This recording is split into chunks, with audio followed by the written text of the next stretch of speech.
Mariner Books and HarperAudio present Cooler Than Cool, The Life and Work of Elmore Leonard by C.M. Kushins, read by Jason Culp.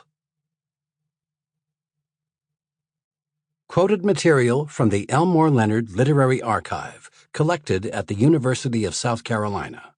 Copyright the Estate of Elmore Leonard and used by permission of the Estate of Elmore Leonard. For Diana, always, and William Clark, one of the good guys. You got used to it, that was all. You made up your mind you were going to be good at it and not panic. It was something you developed in your mind, a coolness.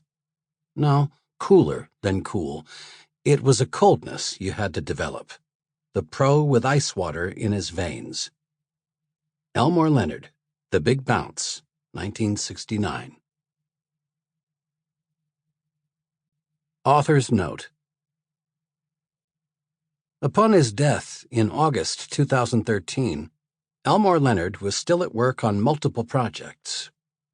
There was his position as executive producer on the hit series Justified, for which he was always attainable by the show's writers for story consultation.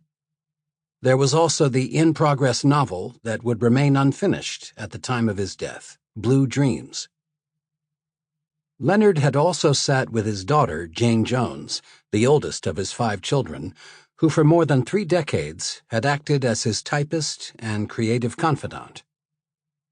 Together, they had scoured through his personal archive, pulling drafts and notes for the many in-person appearances, lectures, and essays Leonard had prepared over the course of his 60-year career. They'd worked to assemble a chronological order of the many writings, forming a loose manuscript for the memoir that Leonard wouldn't live to complete. After his death, the archive was soon transferred to the Ernest F. Hollings Special Collections Library at the University of South Carolina.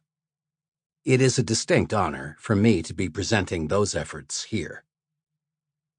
Although this book wouldn't exist without the aid and advocacy of all the individuals and entities listed in the acknowledgments, I am especially indebted to the generosity, patience, and faith of the Leonard family, his first wife Beverly, and children Jane, Peter, Christopher, Bill, and Katie, as well as their spouses and children.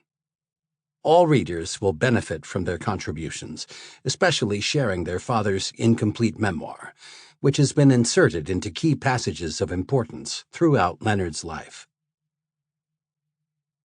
It is my hope that these sections, when combined with Leonard's journals and personal correspondence, will better convey his creative process and personal ambitions. More important, it is my hope that all present and future authors who, much like this author, credit Leonard for their love of writing will find a bit of themselves in his words, and find the needed inspiration to write every day, whether they feel like it or not. CMK. Chapter 1. Childhood, 1925 to 1943. Although Elmore John Leonard, Jr. would long be associated with his adopted home of Detroit, Michigan, the themes that would shape his life and work were firmly rooted in the history of his birthplace, New Orleans, Louisiana. Leonard's family had long ties to the southern city and its neighboring provinces.